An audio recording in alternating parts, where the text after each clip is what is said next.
اعوذ باللہ من الشیطان الرجیم بسم اللہ الرحمن الرحیم اقرأ بسم ربک الذی خلق خلق الانسان من علق اقرأ وربک الاکرم الذی علم بالقلم علم الانسان ما لم يعلم صدق اللہ العظیم. السلام علیکم. آج میں آپ کو کچھ خصوصی باتیں بتلانا چاہ رہا ہوں جو کہ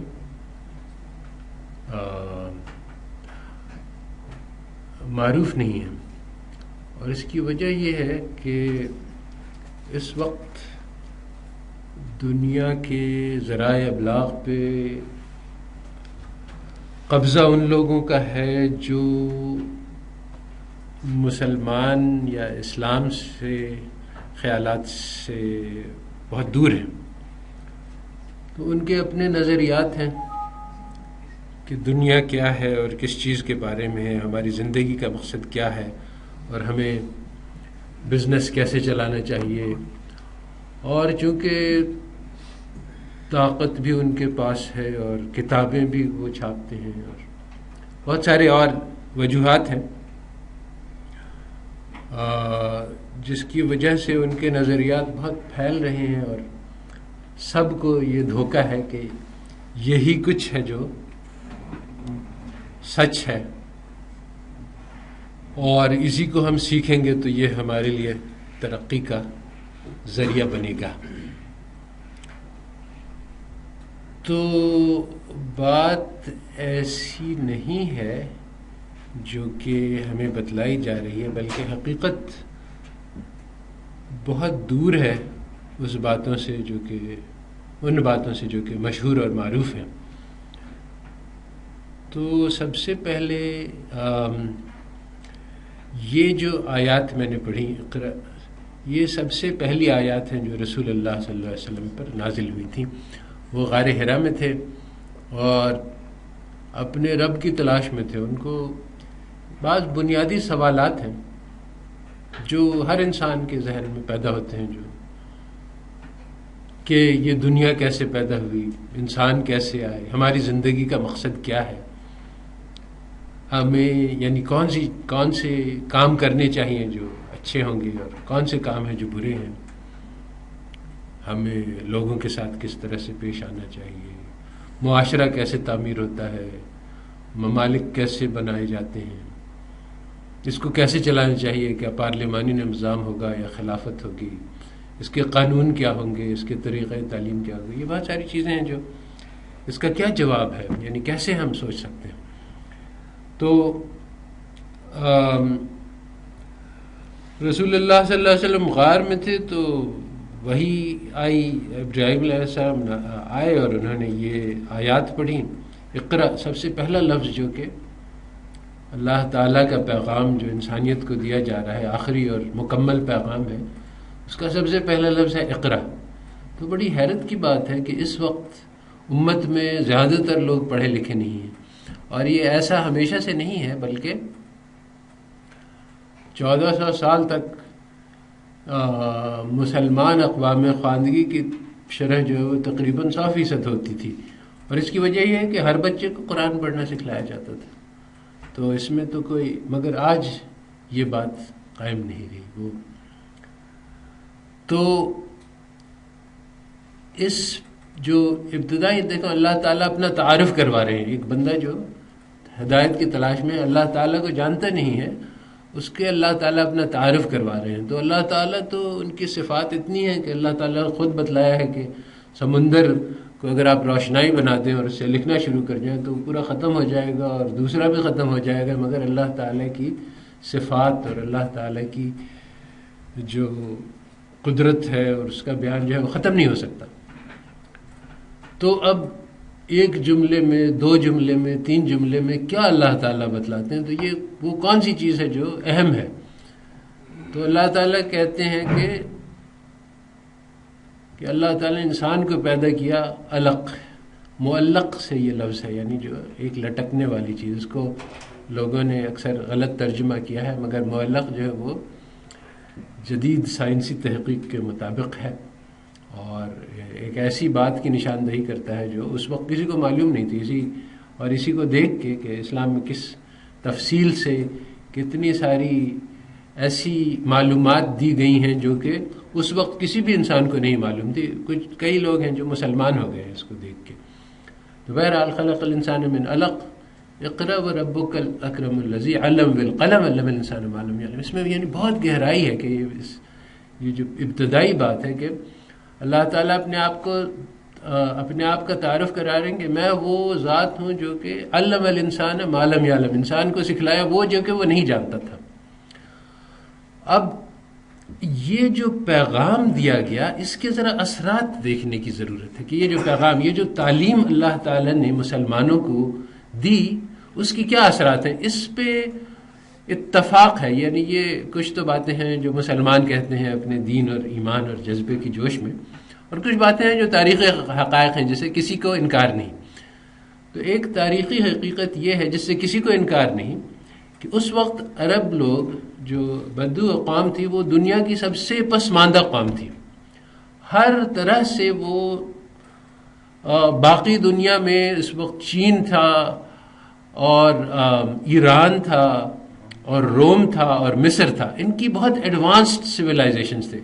ان کے پاس فلاسفہ تھے، کتابیں تھیں، چینیوں نے آتش بازی کے اور بہت ساری اور ایجادات کر رکھی تھیں جو آج بھی چل رہی ہیں ان کے اثرات. اور ایرانیوں کے پاس کارپیٹ کی ایسی صناعی تھی جو کہ آج بھی اس کا مثال نہیں ملتی، اور بہت سارے اور ٹیکنالوجیز تھیں. مصر والوں نے جو یہ پیرامڈز بنائے ہیں تو یہ ابھی بھی عجوبہ عالم میں شمار ہوتے ہیں.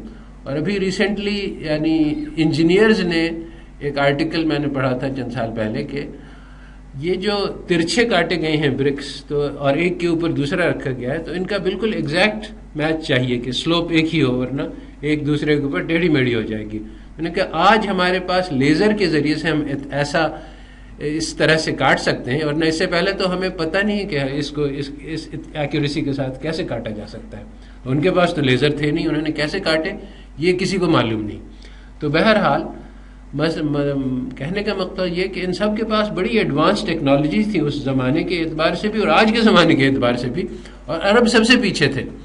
وہ بدو لوگ تھے، صحرا میں پھرتے تھے، ان کی بہت ہی سادہ زندگی کا طریقہ تھا، نہ ان کے پاس فلسفہ تھا، نہ کتابیں تھیں، نہ اور کوئی سائنس اور ٹیکنالوجی کے. تو مگر اس پیغام کا اثر یہ ہوا کہ 30 سال کے اندر یہ مسلمان ساری دنیا پہ چھا گئے. 30 سال میں زیادہ دیر نہیں لگی، اور اس کے بعد ایک ایسا معاشرہ اور ایسی تہذیب قائم جس نے ساری دنیا کی سرداری اور امامت کی 1000 سال تک. کوئی یہ ایسا ہی بلبلہ نہیں تھا جو پھر اور ختم ہو گیا.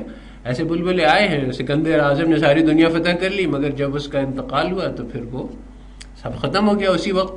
اور اسی طرح سے بہت سی اقوام ہیں جنہوں نے دنیا کے بڑے خطوں پہ، چنگیزیوں نے، تاتاریوں نے ساری دنیا پہ تخت تاراج کیا ہے، مگر وہ ایک محدود اور تھوڑی سی. اور یہ ان کی جو بنیاد، جو اسلامی بنیادوں پہ جو نئی تہذیب قائم ہوئی جس کا پچھلی کسی تہذیب سے کوئی میچ نہیں تھا، اس کی جو خیالات تھے سب کے سب جس کو کہا جائے انقلابی تھے. سارے جو خیالات اسلام ایسی ایسی چیزیں لے کے آیا جو کسی نے اس وقت تک سوچی نہیں تھی. ہم اب دیکھیں یہ معجزات کی بات کرتے ہیں تو ہم لوگ کہتے ہیں کہ ہاں شق القمر ہوا اور انگلی سے دودھ پیا اور بہت سارے اور معجزات ہیں جو کہ مستند ہیں. مگر جو ماڈرن مائنڈ ہے اور جو مزاج ہے آج کل کا وہ ان سب باتوں سے متاثر نہیں ہوتا. تو اللہ تعالیٰ نے اسلام ایسا بھیجا تھا جو کہ سارے زمانے کے لیے اس میں معجزے ہیں. اور جو اصل اسلام کے معجزے جو اس زمانے کے ذہن کو متاثر کرتے ہیں وہ یہ ہے کہ اس زمانے میں ہر قوم، ہر تہذیب کا یہ بنیادی عقیدہ تھا کہ ہم لوگ سب سے آگے ہیں. اور آج بھی یہی ہے، جو تہذیبیں آگے بڑھتی ہیں کہتے ہیں ہم سب سے اعلیٰ ہیں، ہمارا کون مقابلہ کر سکتا ہے. تو رسول اللہ صلی اللہ علیہ وسلم اور عرب بھی یہی کہتے تھے کہ عرب، اور ہر زبان میں لفظ ہوتا ہے عربی میں یہ ہے کہ عرب یعنی فصاحت اور بلاغت میں، اور عجم گونگا یعنی بولنے والا جس کو بولنا ہی نہیں آتا ہو. عرب کو اپنا غرور تھا اپنی زبان پہ، کلام پہ، لکھتے تو نہیں تھے مگر ان کی فصاحت مشہور تھی، آپس میں ان کا مقابلہ ہوتا تھا اسی میں، اور قرآن نے اسی وجہ سے یہ فصاحت کا معجزہ پیش کیا جو آج بھی اس کی نشانیاں ملتی ہیں ہمیں. یہ جو چھوٹی سی صورت ہے اس میں یعنی بے شمار اس کے نمونے ہیں کہ کتنی فصیح قرآن ہے. تو خیر یہ موضوع سے ذرا بھٹک جائے گا تو میں واپس آتا ہوں. تو یہ کہ ہر قوم اپنے آپ کو سب سے چین میں بھی اور والے اپنے چین والوں کو یعنی سب سے اعلیٰ سمجھتے تھے، مصر والے اپنی تہذیب کو سب سے اعلیٰ سمجھتے تھے، اور زمانے میں یہ انسان کا شعار رہا. اللہ تعالیٰ نے قرآن میں بتلایا کہ نہیں، سب انسان برابر ہیں، اور ان میں جو اچھا ہے وہ تقوی والا ہے، صرف تقوی سے ہم جج کریں گے، اور یہ نہیں کہ کوئی انسان اپنی نسل کی وجہ سے یا اپنی زبان کی وجہ سے یا کوئی اور وجہ سے، کالا ہو یا گورا ہو یا عرب ہو یا عجم ہو، ان میں آپس میں ایک دوسرے پہ کوئی فوقیت نہیں. یہ قرآن کا معجزہ ہے، کیونکہ یہ خیال آیا کہاں سے؟ یعنی کہیں ہر خیال میں اس کا کوئی پریڈیسیسر ہوتا ہے، کوئی کہیں سے ہم نے لیا. وہ کس سے لیا؟ کہیں موجود نہیں تھا دنیا میں، نہ عربوں میں موجود تھا نہ غیر عربوں میں موجود تھا. ہر قوم میں یہ خیال تھا کہ ہم سب سے اعلیٰ ہیں. تو یہ کہ سارے انسان برابر ہیں، سب ایک دوسرے کے بھائی ہیں، یہ بھی ایک نیا خیال ہے. اور آج تک یہ جو یورپین اقوام ہیں نہیں سیکھا. ان کی تاریخ جو ہے وہ ایک مسلسل آپس میں جنگ کی تاریخ ہے. 300 ایئرز وار اور وار. یورپین ہسٹری دیکھتے ہیں تو اس میں ہر وقت جنگ ہوتی رہتی ہے. یہ بلکہ جب یورپین یونین بنایا گیا تو انہوں نے کہا، یورپین یونین کے بنانے والوں نے، کہ اصل میں بات یہ ہے کہ ہماری تاریخ تو مستقل جنگ کی ہے، اور اس وقت بھی یعنی یہ جذبات کے انگریز جو ہے وہ فرانسیسی کو برا سمجھتا ہے، اور ان کے جو الفاظ ہیں فرانسیسیوں کے لیے وہ کچھ نفرت کی اور کچھ، اور فرانسی لوگ جرمن سے نفرت کرتے ہیں، جرمنی لوگ فرانسیوں سے، اور اسی طرح سے آپس میں ان کی بے شمار اختلافات ہیں. تو یہ یورپین یونین کی وجہ یہی رہی کہ ہم آپس میں ایک دوسرے سے اتنی قریبی تعلق یہ معیشتی کے پیدا کر لیں کہ لڑائیاں ختم ہو جائیں. ورنہ ہماری تو تاریخ یہی ہے کہ ابھی ورلڈ وار 1 جس کو ہم ورلڈ وار کہتے ہیں، یہ ورلڈ وار نہیں تھی، دراصل یہ یورپین وار تھی. مگر یورپ کا جو کہ سارے گلوب پہ قبضہ تھا کولونیلزم کے ذریعے سے، اس لیے اس کے اثرات ساری دنیا میں نظر آئے، تو اس لیے اس کو ورلڈ وار. مگر یہ وار تھی یورپین پاورز کی آپس میں ایک دوسرے کی، اور یہ ہمیشہ سے چلتی آئی ہے اور صدیوں سے. تو یہ اسلام کا پیغام کہ ہم ایک دوسرے کے بھائی ہیں، سب برابر ہیں، ہمیں ایک دوسرے سے محبت کرنی چاہیے، رحمت للعالمین. اور یہ کہ اے میرے رسول تم اپنے آپ کو غم سے ہلاک کر ڈالو گے اگر یہ لوگ تمہاری بات نہیں مانتے. کہ تو یہ آرنلڈ ٹوائنبی نے جو مشہور ہسٹورین ہے، اس نے کہا کہ اسلام کے پاس ایک ایسا خزانہ ہے جو کسی اور نے نہیں حاصل کیا، وہ یہ ہے کہ لوگوں کے دلوں کو جوڑ دیتا ہے. اس کی ہمیں آج بھی ضرورت ہے کہ ہمارے ہاں نسلی امتیاز اور ہر قسم کے یعنی ایک دوسرے سے کدورت اور نفرت یہ سب ابھی بھی موجود ہے، اور ہم نے وہ سیکھا نہیں کہ آپس میں مل جل کے رہنا ہم نے سیکھا نہیں، اور ابھی بھی نہیں سیکھا ہے، آج بھی اس کی ضرورت ہے. مگر مسئلہ یہ ہے کہ آج مسلمانوں کے پاس اپنی میراث باقی نہیں ہے. ہم ان کو وہ چیز نہیں دے سکتے ہیں جس کی وہ تلاش میں ہے.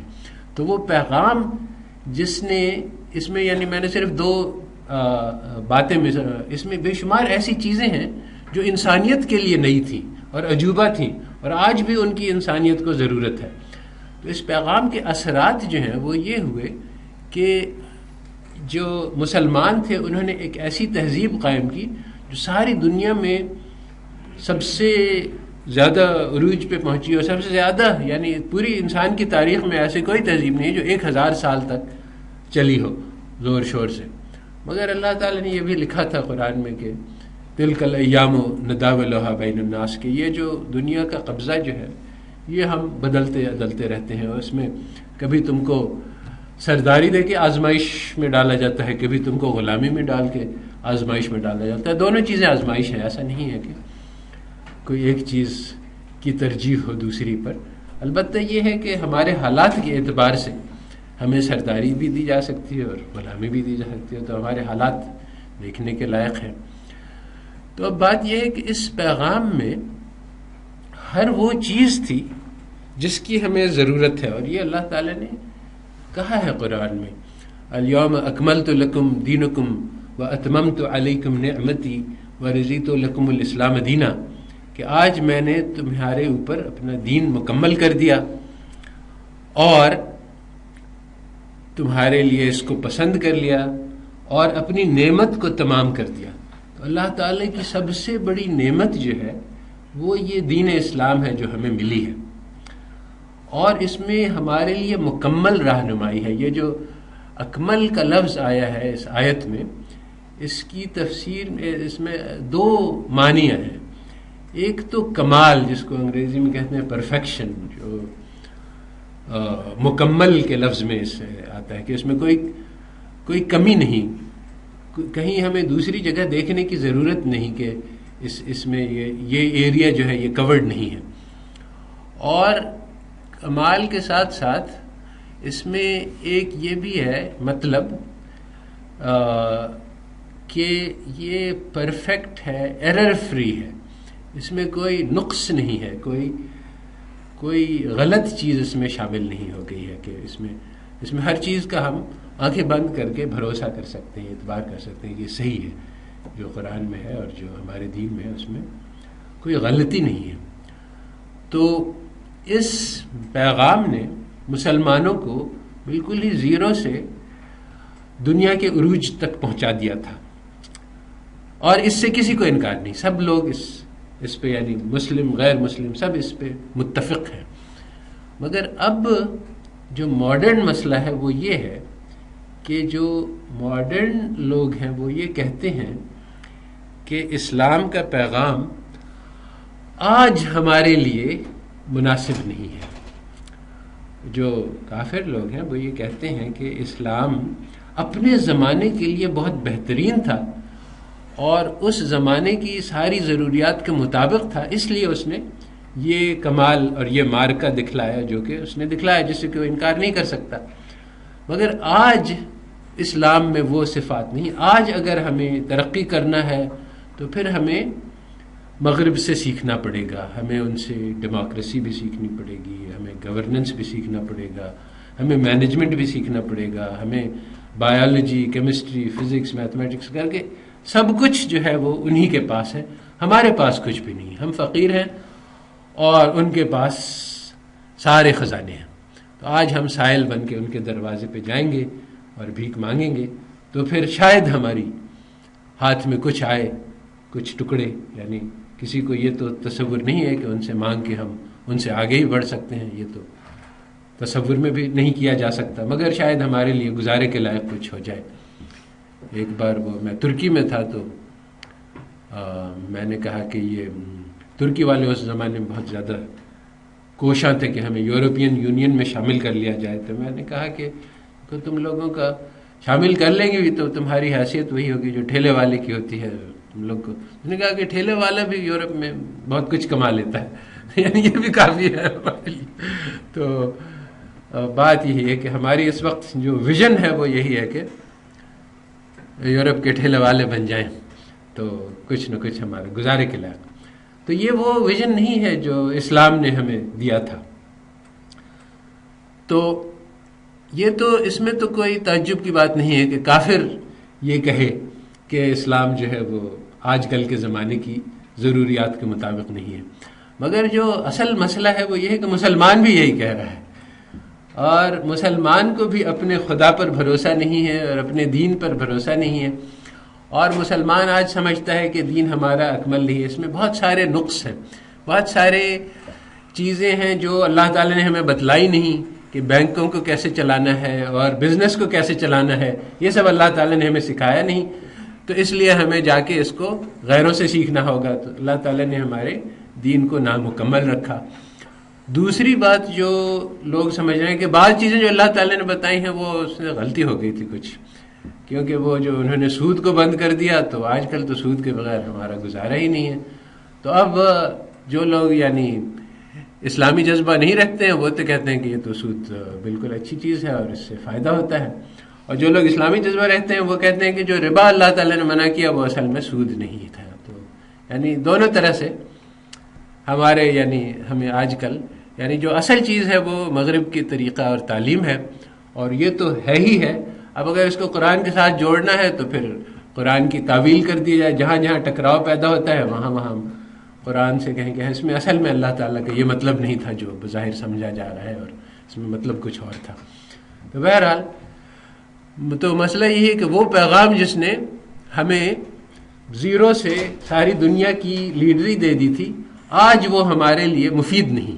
آج ہمیں اس کو پڑھنے کی ضرورت نہیں، آج ہم کو اس کو سمجھنے کی ضرورت نہیں. تو یہ بہت بڑا ظلم ہے جو ہم خود کر رہے ہیں اپنی تعلیمات کے ساتھ، اپنے دین کے ساتھ. اور یعنی اس کی یعنی میں مثال دیتا ہوں، جیسے آج کل ہم لوگ اکنامکس میں راسٹاؤز تھیوری آف گروتھ پڑھاتے ہیں. تو یہ راسٹاؤز تھیوری آف گروتھ جو ہے یہ ایک طریقہ ہے کہ کیسے ہم ترقی کریں گے. تو یہ کیسے بنایا راسٹاؤ نے؟ راسٹاؤ نے انگلینڈ کی تاریخ کا تجزیہ کیا کہ 300 سال میں انگلینڈ جو ہے وہ بھی زیرو پہ تھا، چھوٹا سا ملک تھا، اس کی کوئی کسی بھی رخ میں اس کی کوئی قابل قدر حیثیت نہیں تھی. پھر 300 سال میں وہ ساری دنیا کا لیڈر بن گیا. تو یہ کیسے ہوا؟ اس نے اس کی پوری انالیسس کیا کہ پہلے یہ ہوا، پھر دوسرا یہ ہوا، پھر تیسرا یہ ہوا. تو اس نے اس کو 7 سٹیجز میں بانٹا ہے اور کہا کہ پہلے سٹیج میں یہ ہوگا، دوسرا. پھر انہوں نے کہا یہ ہے مشعل راہ، سب لوگ اس پہ چلیں. تو اب ہم لوگ 7 سٹیجز آف ڈیولپمنٹ پڑھتے ہیں اور اس کی انالیسس کرتے ہیں کہ پاکستان کیسے ان 7 سٹیجوں سے گزر کے 300 سال میں ہم بھی ترقی کر سکتے ہیں. اور اس کی یعنی اسٹڈی ہوتی ہے، باقاعدہ پڑھایا جاتا ہے، سوچا جاتا ہے، اس پہ غور کیا جاتا ہے. اور وہ جو 30 سالہ راستہ تھا جو رسول اللہ صلی اللہ علیہ وسلم دکھلا گئے، اس کی کوئی اسٹڈی نہیں ہو رہی کہ اس میں بھی تو آخر کارنامہ ہوا ہے کہ دنیا کے اوپر ہمارا غلبہ ہو گیا. تو اس میں یہ کیسے ہوا، اس کے کون سے سٹیجز تھے، اس میں کیا کیا کام کیے گئے جس کے ذریعے سے رسول اللہ صلی اللہ علیہ وسلم نے ایسا بڑا کارنامہ کیا جو کہ تاریخ میں نمونہ ہے سب کے لیے. اس کا کوئی تجزیہ نہیں. یہ یعنی اس کو کہہ سکتے ہیں کہ اس سے بڑی نادانی اور غفلت نہیں دیکھی جا سکتی کہ ہم لوگ یعنی کہاں کہاں جا کے پھر رہے ہیں، اور ہم جبکہ ہمارے پاس خود ہی خزانہ ہے اور اس پہ ہماری کوئی توجہ نہیں. تو بات یہ ہے کہ جو مغربی تہذیب ہے اس کا ہر چیز پہ نظر ہے مگر انسان پہ نظر نہیں ہے.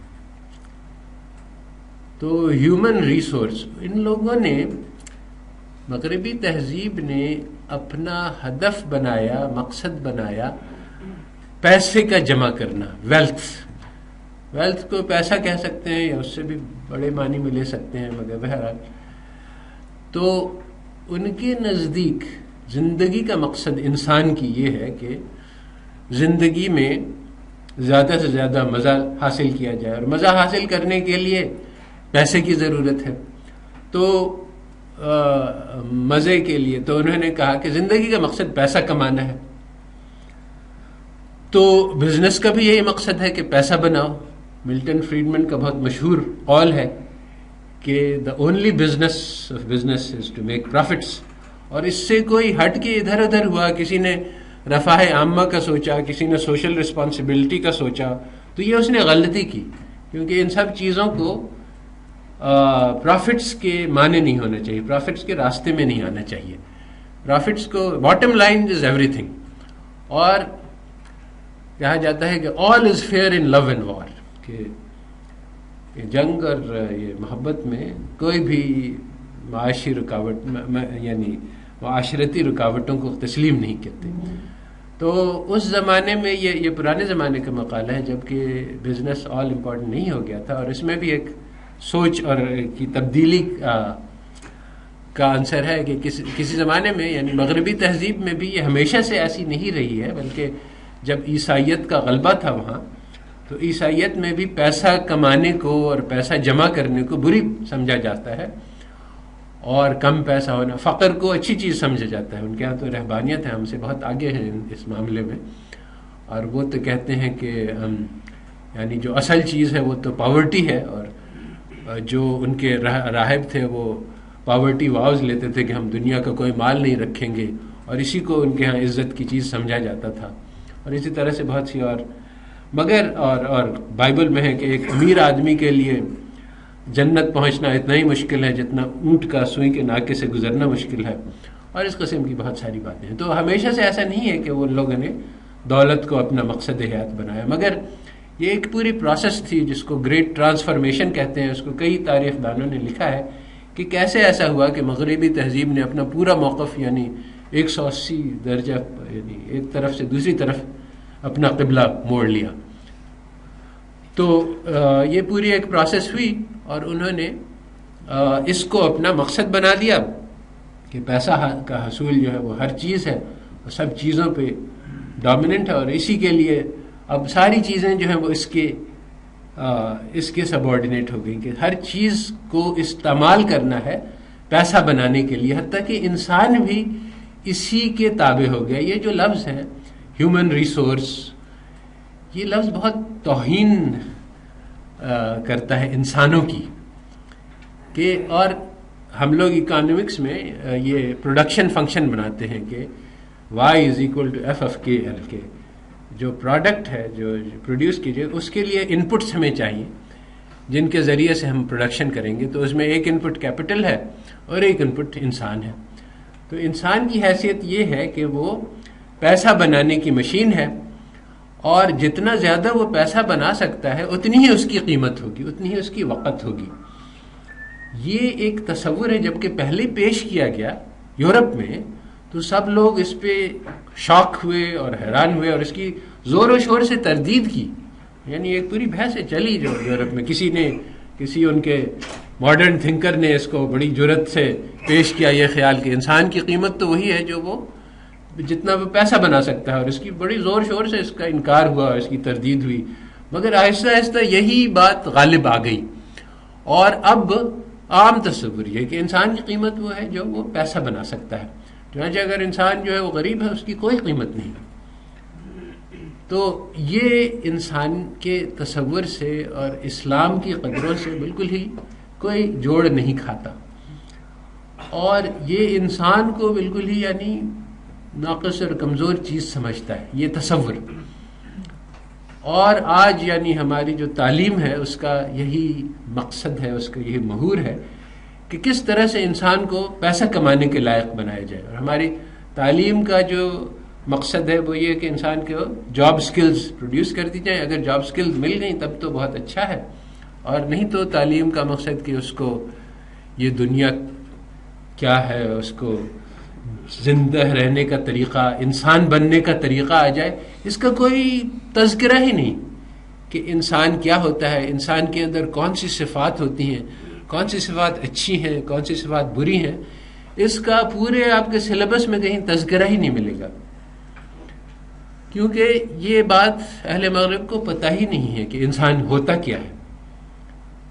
اور جو اصل اسلام کا کارنامہ تھا وہ یہ تھا کہ اس نے انسان کو انسان بننا سکھلا دیا. باقی ساری چیزیں اس کے نتیجے سے پیدا ہوئی. تو ہم نے جو اصلی چیز ہے وہ اس کو پورا ہی نظر انداز کر دیا.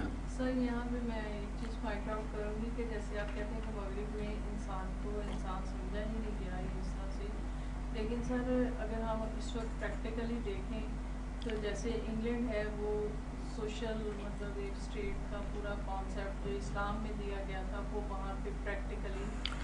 ہاں بات یہ ہے کہ دو باتیں ہیں جو میں اس بات کے بارے میں کہوں گا. ایک تو بات یہ ہے کہ ہاتھی کے دکھانے کے دانت اور ہوتے ہیں اور کھانے کے دانت اور ہوتے ہیں.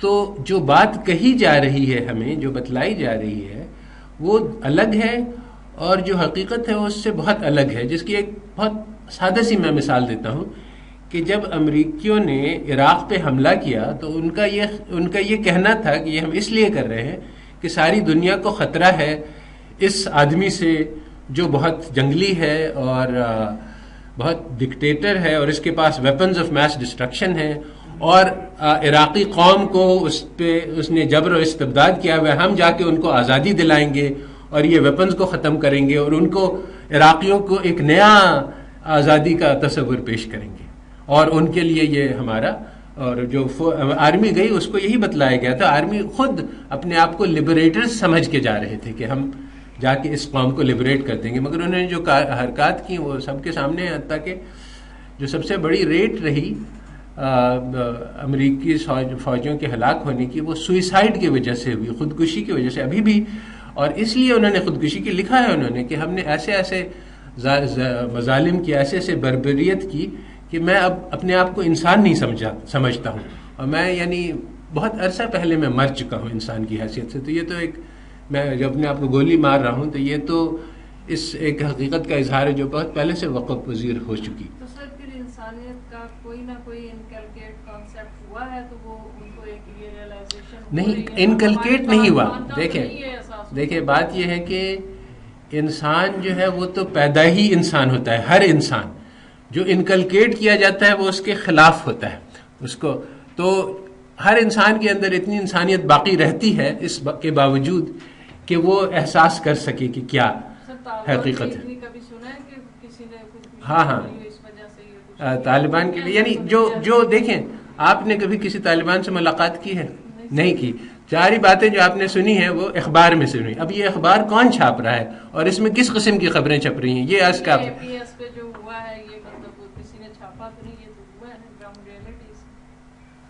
اچھا, بہرحال بات میں یہ کہہ رہا ہوں کہ میں نے شروع اس بات کی اس طرح سے کیا تھا کہ دنیا کے جو سٹیج پہ جو ساری باتیں چل رہی ہیں, جو سارے ذرائع ابلاغ ہیں, وہ غیروں کے ہاتھ میں ہیں.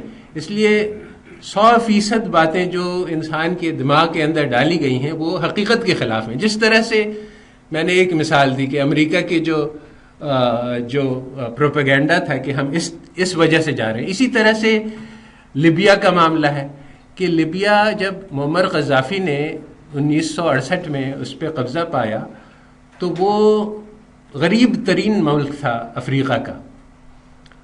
2011 میں وہ افریقہ کا امیر ترین ملک تھا. اس میں ہر شخص کو فری تعلیم, فری ایجوکیشن اور بہت ساری معارات تھیں, اور وہاں کا سٹینڈرڈ آف لیونگ سب سے ہائی تھا, اور جو لائف ایکسپیکٹنسی ہے افریقہ میں سب سے اونچی تھی. اور یو این اور ورلڈ ہیلتھ آرگنائزیشن کے رپورٹس ہیں کہ وہاں یعنی بالکل یعنی فلاح اور اس کا دورہ تھا, سب لوگ خوش تھے اور اچھی زندگی گزار رہے تھے. پھر 2011 میں ایسی دردناک بمباری ہوئی جس میں سارے ملک کے سارے انفراسٹرکچر کو تباہ کر دیا گیا, اور انہوں نے کہا کہ یہ ہم نے کام کیا ہے کہ لیبیا میں ڈیموکریسی آ جائے گی, اور یہ لیبیا کی عوام کی ایک بہت بڑی فتح ہوئی ہے. اور اس کے بعد اب وہ سب یعنی روٹیوں کو ترس رہے ہیں. تو یہ یعنی جو کہا جا رہا ہے اور جو آج بھی مشہور ہے, جو آج بھی لوگ کہتے ہیں کہ ہاں امریکہ نے جا کے لیبین قوم کو ایک ڈکٹیٹر سے نجات دلا دی, اور یہ اخباروں میں ہے, اور لیبیا کی بڑی ترقی ہو گئی. حالانکہ حقیقت بالکل 180 ڈگریز اس کے اپوزٹ ہے. تو اس طرح سے یعنی بہت ساری باتیں ہیں جو مشہور ہیں جو کہ حقیقت سے بالکل خلاف ہیں. تو بہرحال اس لیے اس بات کو سمجھنا ذرا مشکل ہوتا ہے, کیونکہ جو مشہور باتیں جو میں کہہ رہا ہوں وہ ہر اس بات سے ٹکراتی ہے جو آپ نے اخباروں میں پڑھی اور جو اسکولوں میں سیکھی اور جو بتلایا گیا کہ ایسا ہے اور ایسا ہے, اور حقیقت میں ایسا نہیں ہے. یعنی میں خود امریکہ میں بہت سال رہا ہوں اور میں نے اس کو قریب سے دیکھا ہے. تو ایک یعنی حدیث میں ایک معاملہ ہے جو اس وقت کا بالکل بعین ہی ایگزیکٹ ڈسکرپشن ہے کہ ایک زمانے میں دجال آئے گا اور وہ ایک اس کی جنت ہوگی اور ایک اس کی جہنم ہوگی, اور جو اس کو مانے گا وہ اپنی جنت میں اس کو داخل کرے گا, اور جو اس سے انکار کرے گا وہ اپنی جہنم میں اس کو داخل کرے گا. مگر اس کی جنت اصل میں جہنم ہوگی اور اس کی جہنم اصل میں جنت ہوگی. تو بالکل عین ہی یہی معاملہ ہے کہ دیکھنے میں جو دور کے ڈھول سہانے نظر آتے ہیں اور ایسا لگتا ہے کہ ہاں ان نے واقعی ہر جہت میں انسانی ہو, چاہے ہمدردی کی ہو, چاہے اخلاق کی ہو, چاہے کردار کی ہو, سب چیزوں میں وہ بہت آگے ترقی کر گئے. اور حقیقت ایسی نہیں ہے, حقیقت اس کے کچھ خلاف ہے. اور مگر یہ دیکھنے میں نظر آتا ہے کہ وہ جنت ہے, ہر آدمی وہاں جانا چاہتا ہے, اور دیکھنے میں اسلام اور اسلام کے قواعد اور وہ دیکھنے میں بہت خراب اور برے اور پرانے زمانے کے اور دقیانوسی نظر آتے ہیں، اور مگر اس کے اندر جو ایک حقیقت ہے وہ بہت میٹھی اور بہت دلاویز ہے. تو میں یہ کہہ رہا تھا کہ جو اسلام نے سکھلایا انسان کو انسان بننا، وہ آج کہیں حاصل نہیں ہے. آج مسلمانوں میں بھی یہ علم اب باقی نہیں رہا ہے بڑے پیمانے پر، اور کافروں کے پاس تو کبھی بھی نہیں تھا کہ انسان انسان کیسے بنتا ہے. یعنی سوچنے کی بات ہے کہ آپ نے جا کے بمباری عام کی. ابھی بھی سیریا میں بھی یہی ہوا کہ ایک ملک اچھا خاصا چل رہا تھا، سب لوگ، اب لاکھوں کروڑوں لوگ جو ہے وہ اپنی زندگی سے بیزار ہیں، بچے ہیں، ماں باپ ہیں، وہ کچھ نہیں، یعنی وہ ریفیوجیز بن کے کیمپس میں پڑے ہوئے ہیں. تو اس کی کیا، یعنی ایک آدمی، یعنی ایک قوم جو کہ 40 ملین، یعنی عراق جو ہے اس کی وہ موسٹ ایڈوانسڈ اکانومی تھا، اس کے وہاں جو ہے وہ اسٹینڈرڈ آف لیونگ ویسا ہی تھا جیسا یورپ میں ہوتا ہے. اس کو آپ نے بمباری کر کے ختم کر دیا. وہاں کے لوگ، اب جو امیر لوگ تھے وہ جا کے گاربیج میں سے اپنے بچوں کے لیے کھانا لا رہے ہیں. تو یہ کہاں کی انسانیت ہے؟ اس کو ہم، اور اس کو یعنی اس کو ایک اپنا کارنامہ بنا کے پیش کرنا اور ساری قوم کا اس پہ متفق ہونا کہ ٹھیک ہے یہ، تو یہ اس کو ہم انسان کیسے کہہ سکتے ہیں؟ باقی آپ جو کچھ کہہ لیں. اگر وہ لبرل ہی کہتے گئے تھے، لیکن اگر ہم ابھی بھی دیکھیں تو انہوں نے وہاں پہ کوئی ریفارم سسٹم نہیں بنایا، کوئی ڈیموکریسی یا جو بھی باتیں انہوں نے کی تھی اس کے اکارڈنگلی کوئی ایک بھی امپلیمنٹیشن. یہی بات میں کہہ رہا ہوں کہ جو پھیلا کے چلے گئے ہیں، یہی میں بات کہہ رہا ہوں کہ کہنے کو جو کہتے ہیں وہ دوسری بات ہے، اور لوگ اس کے دھوکے میں آ جاتے ہیں کہ جو کہہ رہے ہیں وہی اصل ہے، اور اگر وہ واقعی وہ کرتے جو کہ انہوں نے کیا ہے تو پھر تو کوئی اور بات ہوتی. سر صدام کے دور میں کون سا عراق میں بہت اچھی حکومت چل رہی تھی؟ حکومت تو بہت خراب تھی، مگر سر کردوں کے خلاف جو مظالم تھے وہ پوری دنیا کو پتہ ہے سر. ٹھیک ہے، مگر وہ دیکھیں خود ایک ظالم آدمی تھا. بالکل صحیح ہے. اس میں مجھے جو اس کا جو گورننس کا اس نے جو ظلم کیا اس کا اثر 10,000 لوگوں پہ ہوگا، 20,000 لوگوں پہ ہوگا. سر کرد ایک پوری قوم، ٹھیک ہے، کردوں کی پوری قوم میں کتنے لوگ ہیں؟ یہ دیکھیں اس نے صرف ایک، مگر دیکھو چلو ٹھیک ہے، آپ جا کے اس سے آپ کو حق ملتا ہے کہ صدام کو مار دیں، مگر اس سے کیا آپ کو یہ حق ملتا ہے کہ اس کا ساری بجلی، سارا پانی، سارا اس کا انفراسٹرکچر سارا تباہ کر دیں؟ کیا یہ اس میں کوئی انصاف کی بات ہے؟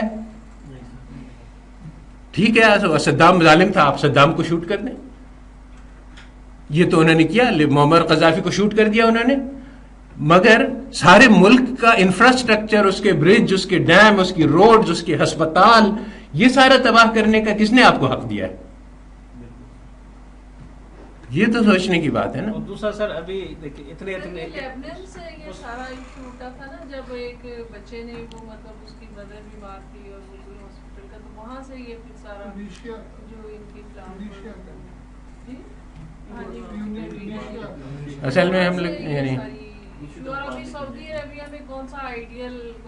دیکھیں بات یہ ہے کہ لوگ چل رہے ہیں نا، کھانا کھا رہے ہیں، پی رہے ہیں. اگر ہم کہیں کہ ہاں یعنی پاکستان میں بھی ہر جگہ، کوئی امریکہ میں بھی بہت ساری خرابیاں ہیں. سر اکنامکس کوئی دیکھا جائے، کوئی ایسا ملک ہے ابھی تک جس نے پیور اسلامک قوانین کے مطابق انہوں نے اپنا جو سسٹم ہے وہ بنایا؟ میں یہ کہہ رہا ہوں، دیکھیں یہ جو ایون سعودی عرب ہے، ایران ہے، یہ جو انٹرسٹ ہے وہ فارن بینک سے جو لے، یہی بات میں کہہ رہا ہوں کہ اس وقت جو ایک عام تصور ہے مسلمانوں میں وہ یہی ہے کہ ہم ہر چیز میں ان سے پیچھے ہیں. وہ جنت میں ہیں، ہم جہنم میں ہیں. اگر ہم ان کی تقلید کریں گے تو ہم بھی ترقی کر جائیں گے. میں امریکہ میں 20 سال رہا ہوں. میں اس لیے کہ مجھے یہ بات سمجھ میں آئے کہ وہ جو باتیں وہ بتلا رہے ہیں، جو میں نے سیکھا MIT میں اور اسٹینفورڈ میں، وہ سارا کا سارا غلط تھا، حقیقت کے خلاف تھا. مجھے جو سکھلایا گیا وہ سارا گاربیج. سر آپ اسٹینفورڈ اور MIT کی وجہ سے ہی آئے ہیں؟ بہرحال یہ سو ہو سکتا ہے. ہاں بالکل یہ بات صحیح ہے کہ یہاں صرف عزت مغرب کی جاتی ہے، تو وہ لوگ جو کہ سچ بتلا رہے ہیں آپ کو ان کی کوئی عزت نہیں، تو پھر ان لوگوں کی تو ہے جو کہ وہاں سے پڑھ کے آئے ہیں، تو اس لیے میں یہاں پہ ہوں، ٹھیک ہے. تو اس سے کیا فرق پڑتا ہے؟ اس سے ان کی باتیں صحیح تو نہیں ہو جاتی ہیں نا. لیکن اس میں سر اچھا دیکھیں، ہاں اس میں ایک چیز جو ہے تو یہ سر دیکھنے والی یہ بات ہے کہ آپ دیکھتے ہیں جو بھی جنہوں نے بھی یہ بغداد پہ اس سیولائزیشن پہ اٹیکس کیے ہیں، انہوں نے سب سے پہلے لائبریریز پہ اٹیکس کیے. مسلمانوں کا علمی خزانہ سارا ان لائبریریز کے اندر تھا. کچھ وہ کتب وہاں سے وہ لے گئے جو آج بھی یورپ کی لائبریریز میں بند ہے اور آپ کو وہاں تک رسائی نہیں ہے. باقی انہوں نے بہت سارا علمی خزانہ جو ہے اس کا وہ ضائع کیا. ٹھیک ہے، ایک چیز اس ماڈرن دور میں بھی جب امریکی کہہ رہے تھے کہ ہم اس کے جبر و شدت سے اس قوم کو آزاد کروانا چاہتے ہیں، انہوں نے بھی لائبریریز پہ اٹیک کیے. بہرحال جو بات میں کہنا چاہ رہا ہوں اس وقت وہ یہ ہے کہ رسول اللہ صلی اللہ علیہ وسلم ایک انقلاب لے کے آئے تھے، اور وہ انقلاب کی جو بنیادی چیز ہے وہ یہ ہے کہ انسان کو انہوں نے انسان بننا سکھلایا تھا. آج یہ معلومات کہیں بھی نہیں ہے، نہ مسلمانوں کے پاس ہے نہ انگریزوں کے پاس ہے. ہم انگریزوں سے جا کر سیکھیں تو ہم دنیا بنانا تو سیکھ سکتے ہیں، ہم یہ بھی سیکھ سکتے ہیں کہ پائٹ کا وائس چانسلر کیسے بنتے ہیں، اور ہم یہ بھی سیکھ سکتے ہیں کہ پیسہ کیسے بناتے ہیں اور کروڑ پتی کیسے بنتے ہیں. مگر ایک انسان بننا نہیں سیکھ سکتا ہے. مغرب میں جا کے اسٹینفورڈ میں پڑھ لے چاہے ہارورڈ میں پڑھ لے، انسان بننا نہیں سیکھ سکتا ہے. انسان بننے کی جو تعلیمات ہیں وہ قرآن اور حدیث میں ہے، اور وہ ویسی ہی ہیں جو کہ 1400 سال پہلے تھی. اس میں کوئی فرق نہیں آیا ہے، اس میں کوئی ترقی نہیں ہوئی کہ آج ہم نے کوئی نیا طریقہ ایجاد کر لیا. انسان کو دل میں ہمدردی پیدا کرنے، انسان کے اندر وہ صفات پیدا کرنے کی جو قرآن میں آئی ہیں، جو حدیث میں آئی ہیں، اس کا طریقہ وہی ہے. اور اپنے اندر سے خود غرضی، لالچ، دولت پرستی، دنیا پرستی، اپنے یعنی لذت کے پیچھے بھاگنا، نفس کو اپنا خدا بنا لینا، یہ ساری جو برائیاں ہیں وہ بھی لکھی ہوئی ہیں، اچھائیاں یہ بھی لکھی ہوئی ہیں. اور یہ بھی لکھا ہوا ہے کہ ہدینہ ہم نجدین، میں نے دونوں راستے دکھا دیے. اور یہ بھی لکھا ہوا ہے کہ قلیل من الآخرین کثیر من الاولین، کہ یہ جو لوگ جو ہدایت پہ چلنے میں بہت سارے ہیں پہلے زمانے میں، اور آخری زمانے میں بہت تھوڑے رہ جائیں گے. تو ساری دنیا اگر غلط راہ پہ چلے تو اس سے کوئی فرق نہیں پڑتا ہے. میرے لیے وہی راستہ ہے نجات کا جو پہلے تھا. اس کے لیے کوئی یعنی یہ ضروری نہیں کہ ساری دنیا جس راستے پہ چلے اسی راستے پہ میں چلوں تب جا کے میں، بلکہ اگر ساری دنیا غلط راستے پہ چل رہی ہے تو ایک آدمی اگر صحیح راستے پہ چلے تو وہ بھی پھر بھی کامیاب ہو سکتا ہے. تو جو بات میں کہنا چاہ رہا تھا وہ یہی ہے کہ پورے اس سلیبس میں، پورے ویسٹرن سلیبس میں کہیں پہ اس کا تذکرہ نہیں ملتا ہے آج کل. اور یہ بھی ایک نیا ڈیولپمنٹ ہے. ایک ہارورڈ کی پروفیسر ہے جولی روبن، اور اس نے یہ کہا ہے کہ 1920s میں جب آپ کالج کیٹلاگز اٹھا کے دیکھیں گے تو اس میں آپ دیکھیں گے کہ ہر کالج میں کردار سازی جو ہے وہ ایک اہم حصہ ہے کریکولم کا. اور ہارورڈ والے بھی کہتے ہیں اور باقی جو کالجز ہیں سب کہتے ہیں کہ ہمارا مقصد ہے کہ انسان کے اندر لیڈرشپ کی صفات پیدا ہو جائیں، انسانیت کی صفات پیدا ہو جائیں، اپنی فیملی رسپانسبلٹیز، اپنی سوشل رسپانسبلٹیز، اپنی سیوک رسپانسبلٹیز، یہ سب چیزوں کو پہچانیں. مگر آہستہ آہستہ اس بات کو ہم نے ترک کر دیا. اور اس کے بہت سارے وجوہات ہوئی، جس میں سے ایک یہ بھی تھا کہ انہوں نے علم کو اس بات تک محدود کر دیا کہ وہ سائنسی علم ہوگا، اور سائنسی علم صرف علم ہے، اور اس کے علاوہ جو علم ہے یعنی انسانوں کا علم، دل کا علم، ان سب کو انہوں نے خارج از بحث کر دیا کہ یہ اصل میں علم نہیں ہے. چنانچہ ان کے جو لیڈرز ہیں انہوں نے کہا، تھاٹ لیڈرز، انٹلیکچوئل لیڈرز، کہ موریلٹی تو بس ایک ہوا ہے جو منہ سے نکلتی ہے، اس کی کوئی حیثیت نہیں، ایک جذبہ ہے انسانی دل کا جو اٹس لائک اے کرائی. ایک لیڈر ہے پازیٹیوسٹ تھاٹ کا A.J. Ayer، اس نے لکھا ہے کہ morality is like the cry of a person in pain, it has no meaning، اس کے کوئی وہ نہیں ہے. تو جب انہوں نے اس کو خارج از بحث کر دیا تو کالج کے کریکولم سے یہ عنصر کہ کردار سازی بھی کی جائے گی یہ نکل گیا، اور آج کہیں اس کا تذکرہ نہیں ملے گا. تو آج ہم بچوں کو وہاں مغربی تعلیم دے کر ان کو یہ تو سکھلا دے سکتے ہیں کہ ایٹم بم کیسے بناتے ہیں، مگر یہ کہ ایٹم بم گرانا بری بات ہے اس کا کہیں تذکرہ نہیں آتا.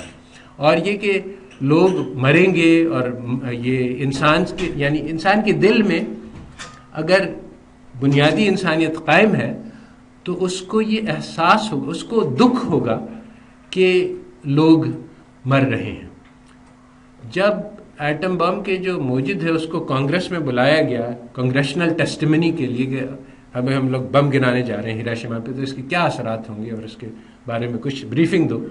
تو اس نے کہا کہ دیکھیں ایسا ایک دھماکہ ہوگا ایسا کبھی دیکھا نہیں گیا، ایک دھواں نکلے گا اس سے، اور اس کے بعد ایسے ایسے رنگ نظر آئیں گے جو کہ کبھی نہیں نظر آئے تھے.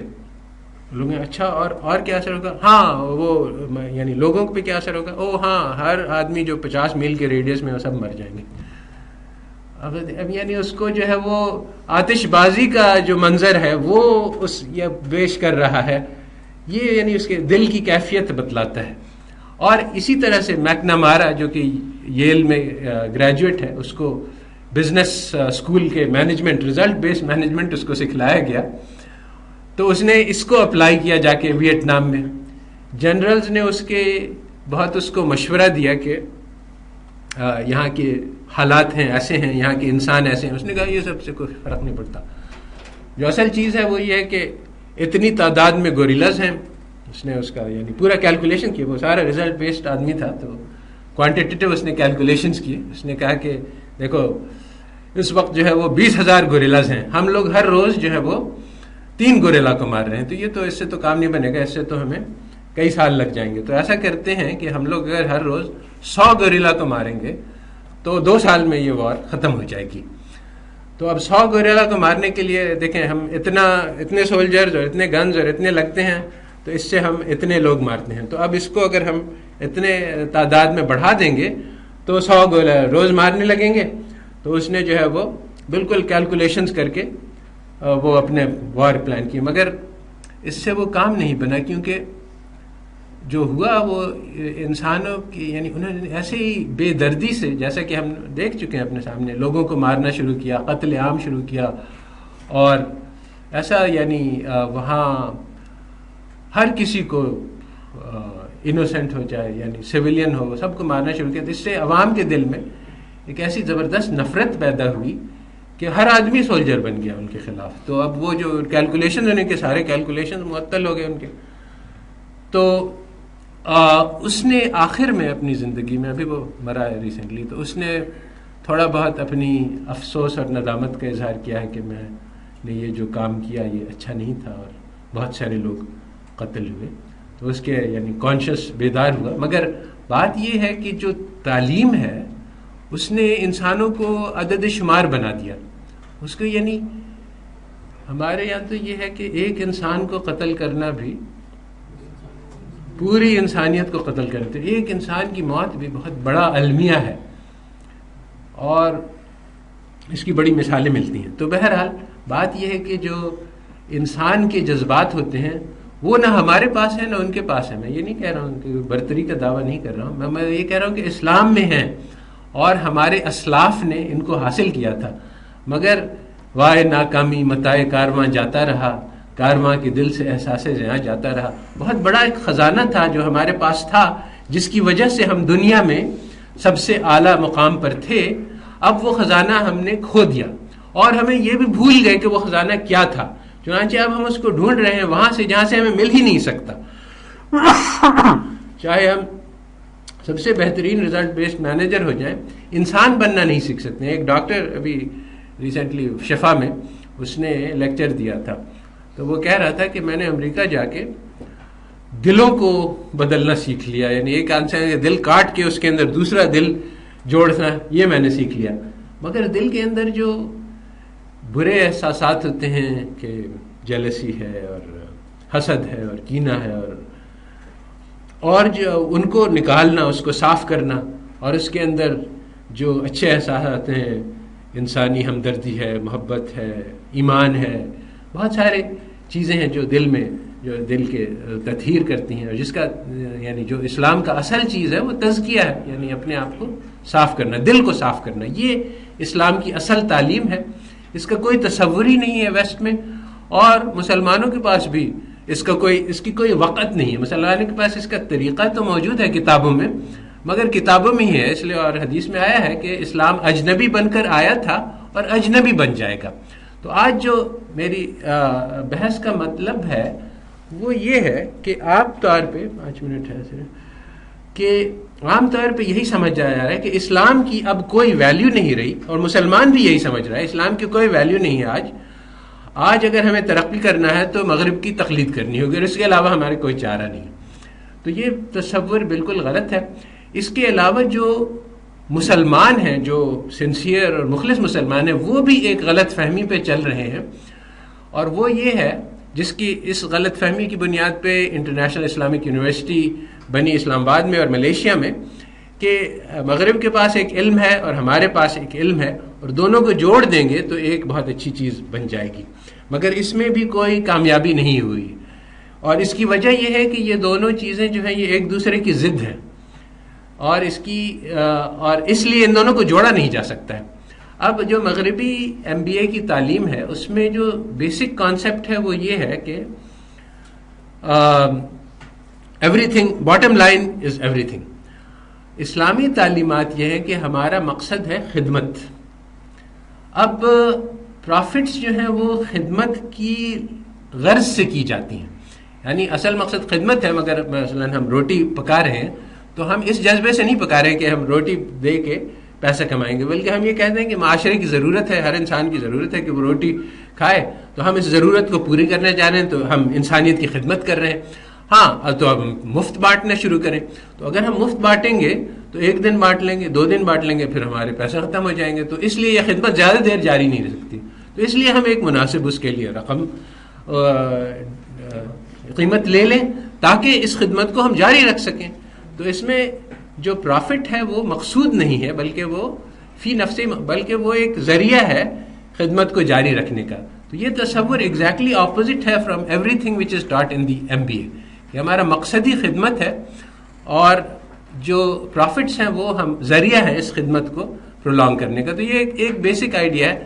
اب اس آئیڈیا، اس نظریے کو اس دوسرے نظریے کے ساتھ جوڑا نہیں جا سکتا، ان دونوں کو مکس کر کے کوئی اچھی چیز نہیں بنائی جا سکتی ہے. تو بات یہ ہے کہ اسلام میں تجارت کا طریقہ مکمل ہے، اور اس میں بہت ساری باتیں ہیں جو آج کسی کو سکھلائی نہیں جاتی ہیں، اور اگر وہ ہم سیکھ لیں تو آج بھی ہماری تجارت ویسے ہی چمک سکتی تھی جیسے مسلمانوں نے تجارت کے ذریعے سے دین پھیلایا. انڈونیشیا میں مسلمان نے حکومت نہیں کی، بلکہ وہاں کچھ تاجر گئے، ان کے طریقے تجارت کو دیکھ کر وہاں کی قوم مسلمان ہو گئی کہ ان کا کردار اتنا اچھا ہے. تو آج مسلمان جو مغرب میں انہوں نے اپنے دین کو چھوڑا، اس کی وجہ بھی یہی ہوئی کہ ان کے پوپس اور جو ان کے پادری جو ہیں وہ ان کے اندر بہت برائیاں عام ہو گئی، تو عوام کا دل میں دین سے متنفر ہو گیا. آج بھی ہمارا مسئلہ یہی ہے کہ ہم دین کو اس کے نمائندوں سے جج کر کے کہتے ہیں کہ دین ہی بیکار ہے، حالانکہ جو ٹیچنگ ہے، یعنی ایک کورس ہے، ہم نے ڈاکٹر کو پڑھایا، میڈیسن پڑھائی. اب ایک ڈاکٹر نے جا کے کسی پیشنٹ کو مار دیا، بہت وہ کلاس میں تھرڈ بینچر تھا، بیک بینچر تھا، اور اس نے اور ہو سکتا ہے کہ اس میں زیادہ تر اسٹوڈنٹس جو ہے وہ بہت خراب ہوں اور وہ بہت برے کام کریں، تو ہم کہیں گے یہ میڈیسن کی تعلیم ہی بالکل غلط ہے. تو یہ ایک غلطی ہوگی.